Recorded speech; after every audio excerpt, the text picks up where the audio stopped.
There's some really good things to play with in this idea, but golly, what a mess. Alright, welcome to another episode of Inspired Content, where we'll be looking at another movie, and in this case it's Bruce Willis in Surrogates, and I'll watch this and give my thoughts on it, and then see what kind of ideas it inspires. So I'll see you on the other side of that.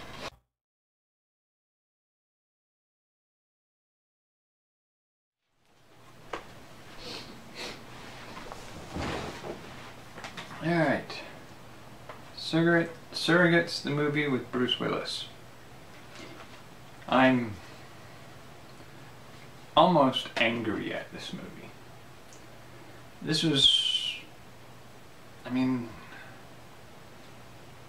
is terrible writing.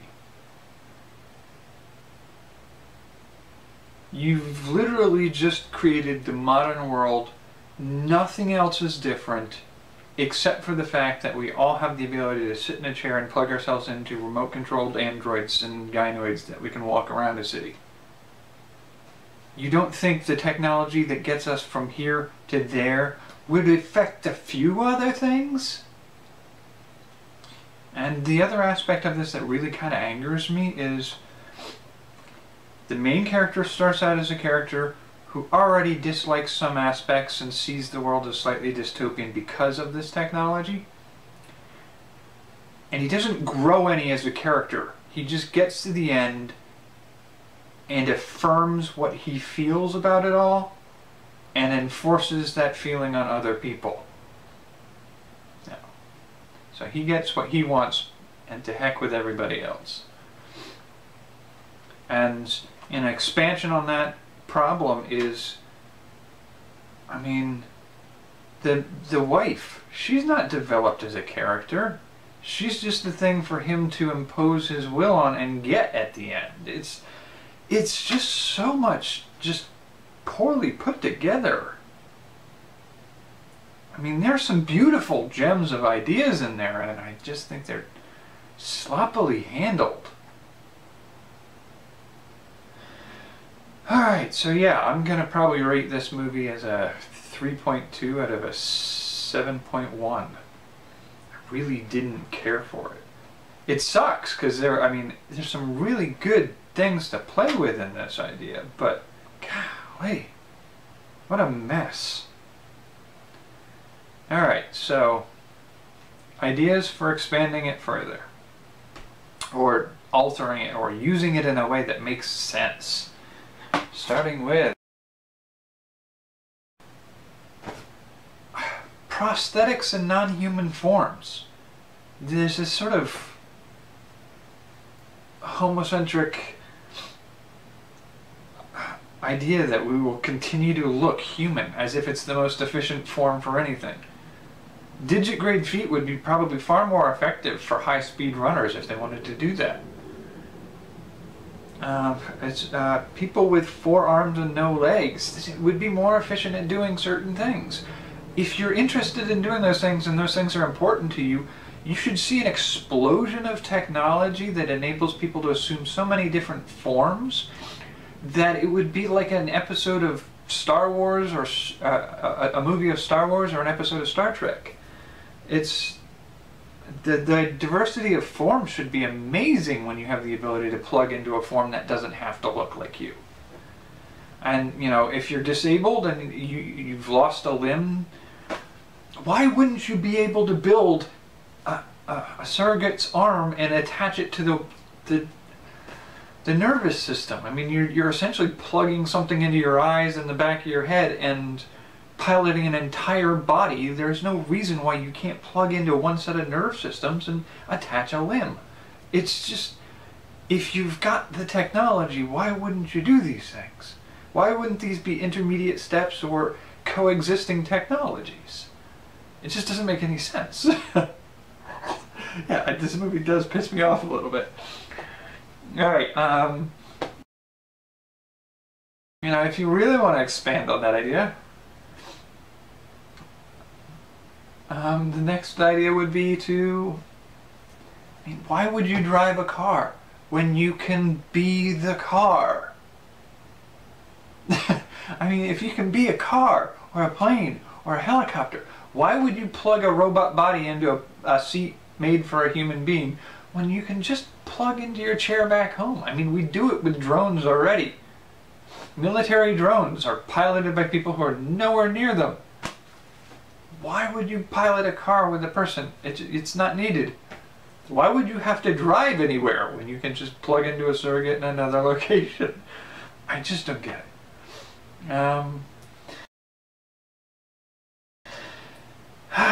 And if you have these android or gynoid bodies walking around,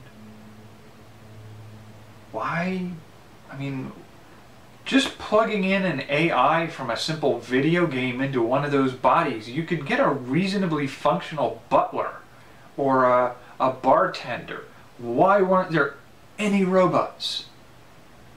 I mean, you should be able to do this. It's not hard. Yeah, it boggles my mind that, you know, story ideas are perfectly available in a world where the push towards getting these surrogate bodies leads these side paths closed off. They're there. There's things you can do with them. All right, so moving into some of the more unusual ideas. If we take for granted that there's going to be some form of AI, and who's to say that one of these moving around AIs in the network wouldn't hotwire a human backwards?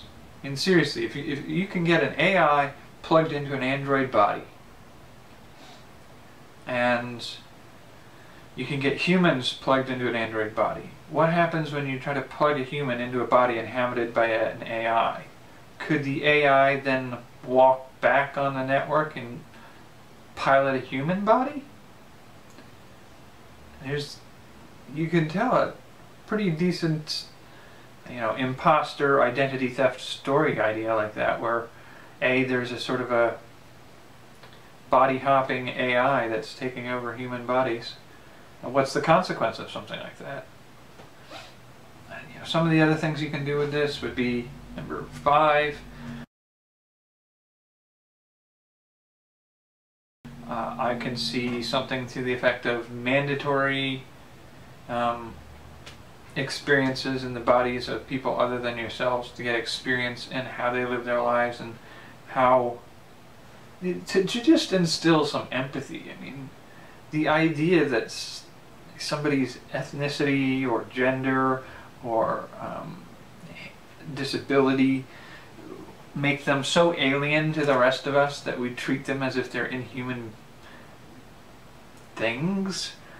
I mean, if every one of us spent a semester of high school in the form of somebody completely different from ourselves, the experiences we would get from those would make us better people in some ways.